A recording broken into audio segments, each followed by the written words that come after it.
how well does generative UI match my prompts? Do they actually reflect what I asked for, or are they just throwing out random UI elements? How well can this tool provide user flows? Can they provide cohesive, well-structured user experiences, or are they just stitching together disconnected screens? Hello everyone, this is Abby. Today we are doing generative UI reviews, but not the one you are used to. So what's the difference? Have you noticed that most videos about generative UI are full of hype? They show you how you can generate UI in a few minutes, and the results look so fancy, almost like magic. But when you try it yourself, you might notice something, like the results don't always look that good, or the design logic doesn't follow the prompt.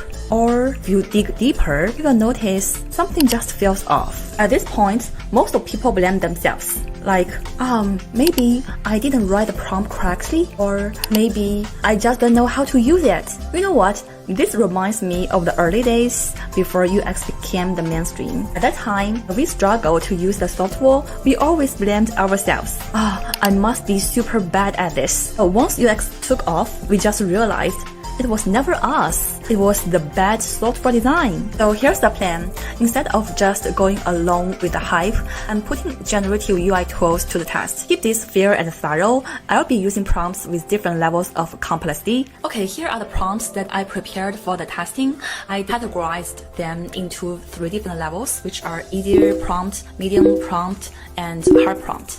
So for the easy prompt, it means there is a very common UI patterns. There are a lot of data that AI can learn from them.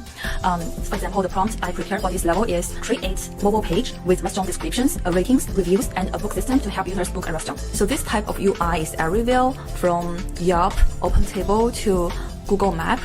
There are plenty of data that UI can learn from. Next, it's the medium prompt, which means it's a familiar user interface, but it needs a little bit twist. So the prompt for the entire UI screen is create a real estate dashboard for friends to co-buy a home where they can track their individual financial contributions, manage to-do lists, and align on key decisions.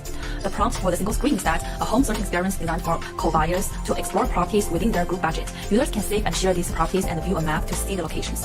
Real estate app exists, but this specific co-buying experience is less mainstream. The AI needs to do more than just generate a standard home searching experience. It has to integrate the group budgeting and the sharing features. Okay, here's the hard prompt, which means UI that requires strong domain knowledge. This kind of UI don't see everywhere, which means that the AI can't just copy existing patterns. The first one is to create